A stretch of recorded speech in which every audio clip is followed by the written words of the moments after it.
Ovo je priča o čovjeku koji je jednim hicem zapalio svijet, a skoro niko ne zna pravu istinu. Imao je 19 godina kada je stao pred istoriju. Malo ko zna da nije bio dobar strelac. Na obuci je bio među najgorim, ali i tog dana, 28. juna 1914. sudbina je odlučila drugčije. Bio je član tajne revolucionarne grupe Mlada Bosna, koju iz senke podržavala organizacija Crna ruka. Njegov cilj nije bio haos, već da ubije austrougarskog prestolonaslednika Franca Ferdinanda, kao simbol vlasti koja je vladala nad Srbima u Bosni. Prvi pokušaj atentata nije uspio. Bomba je promašila auto i ranila druge ljude. Svi su mislili da je gotovo. Ali onda se desilo nešto nevjerovatno. Vozač je pogrešio put, auto se zaustavilo tačno ispred jedne male radnje. Ispred te radnje stajao je on, slučajno bez plana. Imao je pištolj sa samo 2 metka. Oba je ispalio.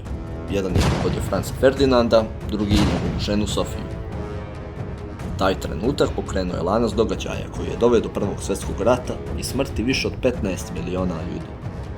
Zbog toga što nije imao 20 godina nije mogao biti osuđen na smrt. Bio je zatvoren u tvrđavi Terezin u današnjoj Češkoj. U početku je bio okovan lancima za zid i to mjesecima, bez prava na kretanje. Držan je u mračnoj vlažnoj ćeliji bez grijanja, čak i zimi. Hrana mu se često svodila na hleb i vodu. U zatvoru je čitao knjige i pisao, ali su mu kasnije oduzeli sve jer su smatrali da je i dalje opasan. Zbog loših uslova dobio je tuberkulozu kostiju, toliko tešku da su mu amputirali ruku pred kraju života.